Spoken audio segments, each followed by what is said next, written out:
Assalamu alaikum everyone. Today we will discuss section 7.1 which is information collection. Okay, आज की class में हम लोग डिस्कस करेंगे कि इंफॉर्मेशन कलेक्शन क्या होता है, जिसको हम लोग अपने नोट्स से डिस्कस करते हैं। ओके, आप कोई भी आइडिया या इंफॉर्मेशन शेयर करने से पहले, ठीक है, चाहे वो क्लास की प्रेजेंटेशन के लिए हो या फिर आप कोई रिपोर्ट बना रहे हो या कोई पोस्ट आपने सोशल मीडिया के ऊपर लगानी है, तो पहले आप क्या करते हो, उससे रिलेटेड जो डाटा होता है उसको कलेक्ट कर रहे होते हैं। जितनी उससे रेलिवेंट इंफॉर्मेशन होती है, जो आपने शेयर करनी होती है, जो आपने कम्युनिकेट करनी होती है, उसको आप कलेक्ट करते हो। आप इस तरह से उसको सोच सकते हो कि जैसे फॉर एग्जांपल आपने कोई डिश बनानी है, ठीक है, तो आप उससे उसके लिए पहले इंग्रेडिएंट्स को इकट्ठा करते हो। ठीक है, जो जो चीजें आपने ऐड करनी है पहले आप उनको इकट्ठा करते हो। ठीक है, उनको एक जगह सेट करके रखते हो। इसी तरह से फॉर एग्जांपल आपने कुछ लिखना है, कुछ प्रेजेंट करना है, कोई इन्फॉर्मेशन शेयर करनी है, तो पहले आप उससे रेलेवेंट डाटा जो है, जो उससे रिलेटेड डाटा, उसको इकट्ठा करते हो। जितनी डिटेल्स होती हैं उनको आप इकट्ठा कर रहे होते हो। तो इन शॉर्ट अगर हम बात करें इंफॉर्मेशन कलेक्शन की, तो ऐसा प्रोसेस जिसमें हम लोग इंफॉर्मेशन को गैदर कर रहे होते हैं, इंफॉर्मेशन को कलेक्ट कर रहे होते हैं, इसको हम लोग बोलते हैं इंफॉर्मेशन कलेक्शन। ओके, यहाँ पे क्या लिखा है इसको हम लोग डिस्कस कर लेते हैं। बिफोर कम्युनिकेटिंग और publishing any idea, we first need to collect relevant information. कोई भी आइडिया हम लोग किसी को शेयर कर रहे हैं, किसी के साथ कम्युनिकेट कर रहे हैं या फिर हम लोग पब्लिश करने लगे हैं, तो पहले हम लोग क्या करते हैं, उससे रिलेटेड जितनी भी इंफॉर्मेशन होती है, जितना भी डाटा होता है, उसको हम लोग इकट्ठा करते हैं। और ये जो इंफॉर्मेशन होती है, ये डिफरेंट सोर्सेज से आ रही होती है, डिफरेंट जगह से आ रही होती है। कहाँ कहाँ से आती है ये, इस इंफॉर्मेशन में क्या क्या सोर्सेज होते हैं, उसको भी हम लोग डिटेल में पढ़ेंगे। लेकिन जो इन्फॉर्मेशन होती है वो डिफरेंट सोर्सेज से हम लोग इकट्ठी करते हैं और उसके बाद उसको गैदर करते हैं, उसको ऑर्गेनाइज करते हैं और फिर आखिर में हम प्रेजेंट कर देते हैं या किसी के साथ शेयर करते हैं। Okay, the role of digital literacy is to help us communicate this information effectively and attractively to the target audience. इसका क्या मतलब है? यहाँ पे हम लोग बात करेंगे जो रोल ऑफ डिजिटल लिटरेसी की। बेसिकली डिजिटल लिटरेसी होता क्या है? डिजिटल लिटरेसी का मतलब ये होता है कि जो डिजिटल टूल्स होते हैं, जैसे आप कह सकते हो कंप्यूटर्स हो गए, इंटरनेट हो गया, मोबाइल ऐप्स हो गई, आप उनको यूज करते हुए इंफॉर्मेशन को फाइंड कर रहे होते हो। फाइंड करने के बाद उसको ऑर्गेनाइज करते हो, उसको तरतीब देते हो और फिर उस इंफॉर्मेशन को आप कम्युनिकेट कर लेते हो इफेक्टिवली। सो डिजिटल जो लिटरेसी होती है वो हेल्प कर रही होती है करेक्ट इन्फॉर्मेशन को सर्च करने के लिए। ठीक है, फिर उसके बाद उसको ऑर्गेनाइज करने के लिए क्लियर वे में, और आखिर में फिर आप उस इंफॉर्मेशन को प्रेजेंट कर रहे होते हो डिजिटल टूल्स को यूज करते हुए। जैसे आप ये कह सकते हो कि पावर पॉइंट हो गया, कैनवा हो गया, गूगल स्लाइड, जितनी इंफॉर्मेशन होती है आप इसको इन इन टूल्स के ऊपर जो है वो पेस्ट करते हो और इसके थ्रू जो है आप लोगों तक अपनी इंफॉर्मेशन शेयर कर रहे होते हो। वी विल एक्सप्लोर, हम लोग इसमें क्या चीज एक्सप्लोर करेंगे? Traditional sources of information. Traditional मतलब कौन से ऐसे सोर्सेज हैं जो कि मतलब पहले इंफॉर्मेशन को कलेक्ट करने के लिए यूज होते थे। कौन से ऐसे पुराने जो है वो सोर्सेज हैं जिनको यूज करते हुए हम लोग इंफॉर्मेशन को गैदर कर रहे होते थे। और types of information to be communicated, कौन कौन सी इंफॉर्मेशन की टाइप्स हैं जिसको हम लोग कम्युनिकेट करते हैं। ओके, ये साइड बॉक्स है बुक का, जिसमें बताया गया है कुछ जनरल इंफॉर्मेशन है कि फेसबुक को कब इंट्रोड्यूस करवाया गया था या फेसबुक को कब डेवलप किया गया था। February 4 2004 में। यूट्यूब को कब इंट्रोड्यूस करवाया गया था? 2005 में। ट्विटर को कब इंट्रोड्यूस करवाया गया था? 2006 में। और इंस्टाग्राम को कब करवाया गया था? 2010 में। ओके, जनरल इंफॉर्मेशन है। नेक्स्ट है हमारे पास सोर्सेज ऑफ इंफॉर्मेशन के, मतलब इंफॉर्मेशन कहाँ कहाँ से आप इकट्ठी कर सकते हो, कौन कौन सी ऐसी जगह है जहां से आप इंफॉर्मेशन को ले सकते हो। In today's globalized world sources of information are unlimited. ठीक है, आजकल की जो दुनिया है, जो एक आप कह सकते हो एडवांस दुनिया है, इसमें जो इंफॉर्मेशन है उसके बहुत से सोर्सेज हैं, बहुत सी जगह से अनलिमिटेड सोर्सेज है जहां से आप इंफॉर्मेशन को गैदर कर सकते हो। बहुत सी ऐसी एप्स आ चुकी हैं, वेबसाइट्स आ चुकी हैं जहां से आप इंफॉर्मेशन को कलेक्ट कर सकते हो। However, the most common and reliable sources include, लेकिन आज की क्लास में हम लोग वो वाले सोर्सेज को उन वाले सोर्सेज को हम लोग डिस्कस करेंगे जो कि कॉमन है और रिलायबल है, जिनके ऊपर आप ट्रस्ट कर सकते हो। सबसे पहले हम लोग डिस्कस करते हैं बुक्स को, कि आप बुक से इंफॉर्मेशन को गैदर कर सकते हो। Despite modern technology, books remain the most authentic and trustworthy sources of information. But आज बावजूद इसके कि बहुत सी मॉडर्न टेक्नोलॉजीज आ गई हैं, मोबाइल फोन आ गया, इंटरनेट आ गया, जहां से आप इंफॉर्मेशन को इकट्ठा कर सकते हो, लेकिन स्टिल आप बुक्स को यूज कर रहे होते हो, क्योंकि बुक्स जो है वो ऑथेंटिक होती है और ट्रस्टवर्दी होती है। मतलब ऐसे सोर्सेज हैं जिसके ऊपर आप ट्रस्ट कर सकते हो, रिलायबल होती है। आप बुक्स के थ्रू जो है इंफॉर्मेशन को इकट्ठा कर रहे होते हो। In some areas such as religion and history, books are more reliable than the internet. ठीक है, आप इंटरनेट से ले सकते हो बहुत इंफॉर्मेशन, लेकिन स्टिल बुक्स को यूज किया जाता है। फॉर एग्जांपल, यहाँ पे रिलीजन की बात हुई है, तो आप अगर कुरान पाक को देख रहे हो, तो आप इंफॉर्मेशन कुरान पाक से ले रहे हो बजाय इसके कि आप इंटरनेट से लो। Books are the most common and credible sources for gathering information to communicate with a large audience. Books क्या है, एक मोस्ट कॉमन सोर्स है और क्रेडिबल, जिसके ऊपर आप मतलब काबिल यकीन है, ठीक है, आप काबिल तमाद है, आप उसके ऊपर ट्रस्ट कर सकते हो। आप वहां से इंफॉर्मेशन को गैदर करते हो और लोगों के साथ, जो लार्ज ऑडियंस है, आप कम्युनिकेट कर सकते हो उनको, लोगों के साथ जो है अपनी इंफॉर्मेशन को शेयर कर सकते हो। फॉर एग्जाम्पल, आपने कोई इंफॉर्मेशन गैदर की है और उसके बाद क्लासरूम में स्टूडेंट्स के साथ आप इंफॉर्मेशन को शेयर कर रहे हो।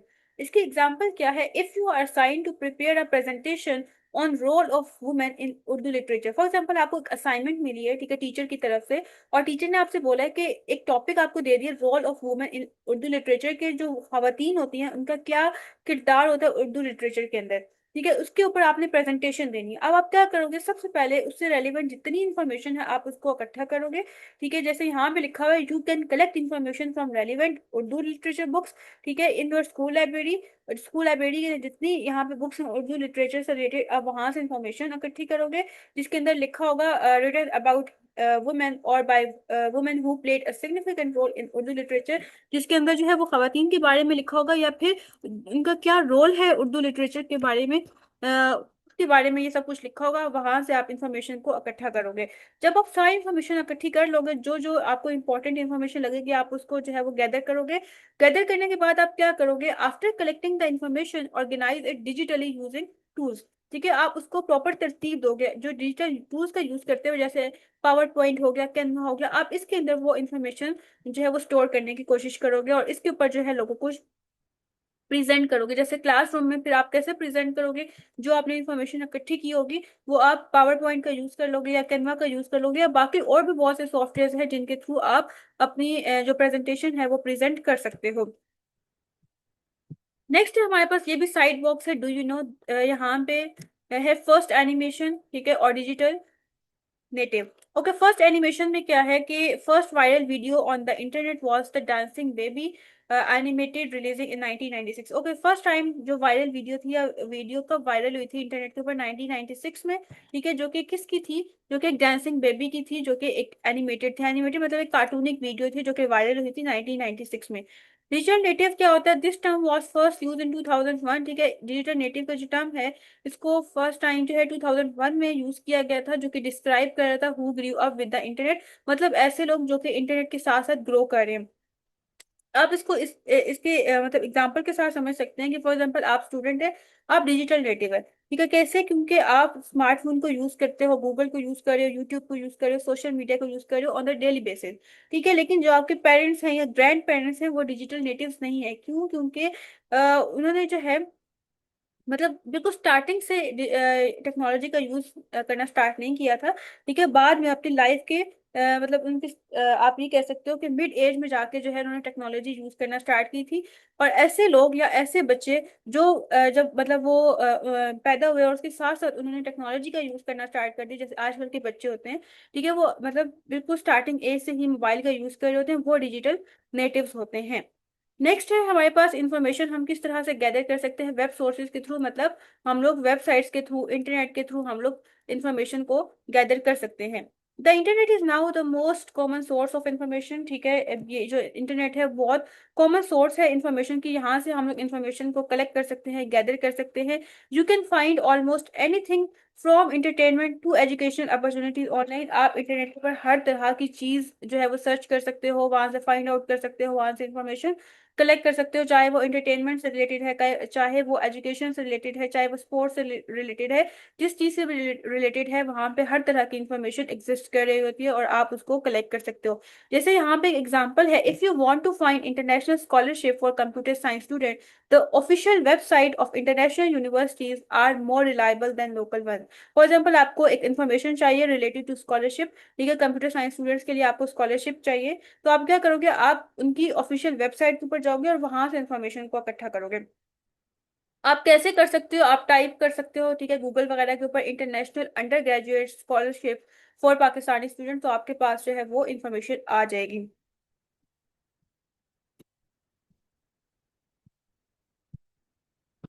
नेक्स्ट है हमारे पास, you will receive multiple results, open the most relevant credible web pages to collect information. आपके पास मल्टीपल रिजल्ट आएंगे, जब आप सर्च करोगे तो आप उसमें से जो आपके रेलिवेंट इन्फॉर्मेशन होगी आप उसको जो है वो चूज कर लोगे, उसको कलेक्ट कर लोगे।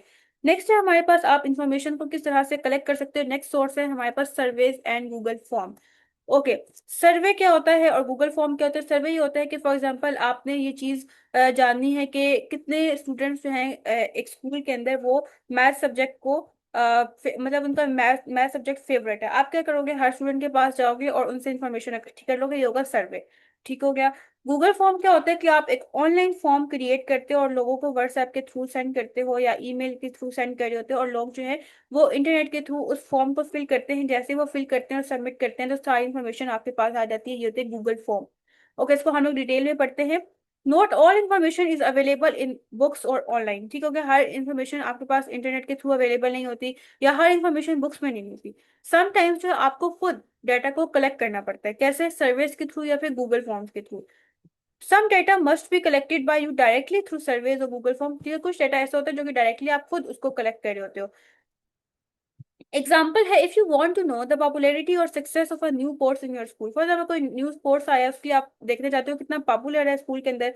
आप क्या करोगे, आप लोगों से फीडबैक लोगे, स्टूडेंट से फीडबैक लोगे, टीचर से फीडबैक लोगे, लेकिन कैसे लोगे, सर्वेज वगैरह करवा के या गूगल फॉर्म के थ्रू। ठीक है, आप उसके अंदर जो है कुछ क्वेश्चंस मेंशन करोगे, जो स्टूडेंट्स होंगे, जो टीचर्स होंगे, उन क्वेश्चंस के आंसर्स देंगे, और जैसे ही फॉर्म को फिल करेंगे और सबमिट करेंगे तो डायरेक्टली वो इन्फॉर्मेशन आपके पास ऑटोमेटिकली आ जाएगी। टू मेथड्स होते हैं डायरेक्टली इंफॉर्मेशन को कलेक्ट करने के, एक होता है सर्वे और एक होता है गूगल फॉर्म। जो सर्वे होता है वो ऑफलाइन होता है, जबकि गूगल ऑनलाइन होता है। Okay, design a form in a document editor. For example MS word के अंदर आपने कुछ क्वेश्चंस मेंशन कर दिए, उस डॉक्यूमेंट को आपने सेव कर दिया, उसका प्रिंट निकलवा लिया लोगों के अंदर, लोगों के पास जो इसको मतलब भेज दिया है, डिस्ट्रीब्यूट कर दिया उन प्रिंट पेजेस को। फिर लोग क्या करेंगे, उन क्वेश्चंस के आंसर्स देंगे और आप उनसे वो फॉर्म ले लोगे, ये होता है survey. Design a form in a document editor, print and distribute it among the respondents. ठीक है, आप स्टूडेंट्स वगैरह के अंदर जो है वो आप इसको डिस्ट्रीब्यूट कर दोगे। और ये यूजफुल होता है, मतलब किसके लिए जो है वो बेहतर होता है, स्मॉल स्केल डाटा के लिए। मतलब अगर आपने कुछ लोगों से जो है वो डाटा लेना है तो उसके लिए ठीक है, अगर आपने ज्यादा लोगों से डाटा लेना है फिर ये सर्वे ठीक नहीं होता। फिर उसके लिए आप क्या यूज करते हो, गूगल फॉर्म यूज कर रहे होते हो। तो यहाँ पे लिखा हुआ है useful useful for small scale data collection और रिसर्च। किसी रिसर्च के लिए या फिर आपने मतलब थोड़ा सा डाटा कलेक्ट करना है तो इस उसके लिए आप क्या यूज कर रहे होते हैं, सर्वे। ठीक है, इसमें लिमिटेड ग्रुप्स होते हैं या लिमिटेड पीपल होते हैं, थोड़े से लोगों से आप डाटा कलेक्ट कर रहे होते हैं। गूगल फॉर्म में क्या होता है कि इसमें आप गूगल फॉर्म क्रिएट कर रहे होते हो और उसको ऑनलाइन शेयर करते हो। ठीक है, और लोग जो है जैसे जैसे वो सबमिट करवाते जाते हैं उस फॉर्म को, ऑटोमेटिकली जो इन्फॉर्मेशन होती है वो गैदर होती जाती है और ऑर्गेनाइज होती जाती है एक सेपरेट शीट के अंदर। इस तरह से एक एक्सेल की शीट होती है, रोज और कॉलम उसके अंदर बने होते हैं। ठीक है, और वहां पे इन्फॉर्मेशन सारी जो है वो यहाँ पे गैदर हो जाती है। और ये किसके लिए बेस्ट है, जो गूगल फॉर्म है वो लार्ज स्केल डाटा के लिए बेस्ट है। अगर आपने ज्यादा लोगों से डाटा लेना है, आपको ज्यादा डाटा कलेक्ट करना है तो उसके लिए आप गूगल फॉर्म क्रिएट कर रहे होते हो। फॉर एग्जाम्पल आपने कोई इवेंट करवाना है, उसकी रजिस्ट्रेशन के लिए आप गूगल फॉर्म्स बना रहे होते हो, या फौरन फौरन आपको फीडबैक मिल जाए उस चीज से रिलेटेड, तो आप गूगल फॉर्म का यूज करते हैं। इनका हम लोग डिफरेंस देख लेते हैं कि सर्वे और गूगल फॉर्म में डिफरेंस क्या होता है। यूज फॉर रिसर्च पर्पजेज, सर्वे को आप किस लिए यूज करते हो, रिसर्च पर्पजेज के लिए यूज कर रहे होते हो, जबकि गूगल फॉर्म को आप क्यों यूज करते हो, अगर आपको लार्ज स्केल डाटा कलेक्ट करना है, बहुत से लोगों से डाटा लेना है तो उसके लिए बेस्ट होता है। सर्वे अगर आप देखो तो किसके लिए बेस्ट है, स्मॉल स्केल डाटा के लिए, जबकि गूगल इवेंट की रजिस्ट्रेशन करवानी है या फौरन आपको फीडबैक चाहिए तो उसके लिए गूगल फॉर्म बेस्ट है।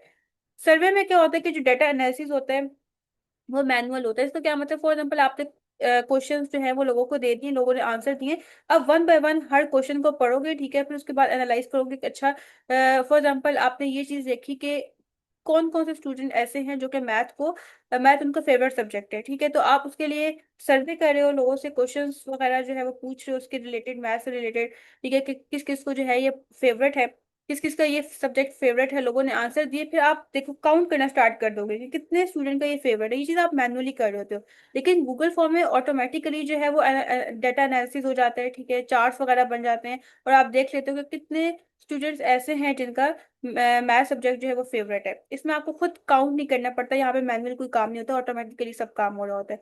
सर्वेज जो है वो ऑफलाइन होते हैं, जबकि गूगल फॉर्म ऑनलाइन होते हैं। जो सर्वेज होते हैं इसका जो रिजल्ट होता है उसको इकट्ठा करने के लिए बहुत टाइम लगता है, लेकिन गूगल फॉर्म के जो रिजल्ट्स हैं वो फौरन से गैदर हो जाते हैं और ऑटोमेटिकली जो सॉफ्टवेयर है वो उनको गैदर कर देता है। इसकी हम लोग एग्जांपल देखते हैं कि इसकी एग्जांपल क्या है। अगर हम लोग सर्वे के एग्जांपल देखें तो आप इमेजिन कर सकते हो कि जो आपके टीचर है वो जानना चाहते हैं कि कितने स्टूडेंट्स ऐसे हैं जो कि एक बुक को रीड करते हैं। तो वो क्या करेंगी, एक पेपर क्रिएट कर देंगे, पेपर फॉर्म, जिसमें क्वेश्चंस होंगे कि what is your favourite book, how many hours do you read daily. तो वो क्या करेंगे, उस फॉर्म को प्रिंट करवा लेंगे और सबको जो है वो डिस्ट्रीब्यूट कर देंगे, जितने स्टूडेंट्स होंगे उनको फिल करेंगे और वो वापस कर देंगे। फिर टीचर क्या करेंगे कि जितने भी मतलब जितने फॉर्म्स होंगे उनको काउंट करना, उनके जो आंसर्स होंगे उनको काउंट करना स्टार्ट करेंगे मैनुअली, और रिजल्ट देखेंगी। ये होता है हमारे पास सर्वे। अगर हम गूगल फॉर्म की बात करें तो आप इमेजिन कर सकते हो कि जो आपका स्कूल है, ठीक है, उन्होंने कोई इवेंट करवाया, कोई साइंस एग्जीबिशन करवाया, उसके बारे में फीडबैक लेना चाहते हैं, वो पूछना चाहते हैं कि जो इवेंट था वो इंजॉयबल था या नहीं था। फिर टीचर्स ने क्या किया कि गूगल फॉर्म क्रिएट किया, उसके अंदर कुछ क्वेश्चन है, जैसे आप ये कह सकते हो कि did you enjoy the event, what was your favourite project, rate the event from 1 to 5। इस तरह के क्वेश्चन होते हैं। फिर क्या होता है कि वो जो लिंक है वो शेयर कर दिया जाता है व्हाट्सएप या ईमेल के थ्रू। फिर स्टूडेंट्स उस फॉर्म को फिल करते हैं अपने फोन वगैरह के थ्रू या फिर कंप्यूटर्स के थ्रू, और जो गूगल होता है वो ऑटोमेटिकली जो है इसके रिलेटेड ग्राफ शो कर देता है या परसेंटेज आंसर की शो कर देता है। तो ये होता है गूगल फॉर्म। ओके, यहाँ पे ये एंड हो गया है। नेक्स्ट सेक्शन है 7.1.1, कंपोनेंट्स ऑफ डिजिटल लिटरेसी। इंशाल्लाह नेक्स्ट लेक्चर में हम लोग इसको कवर करेंगे।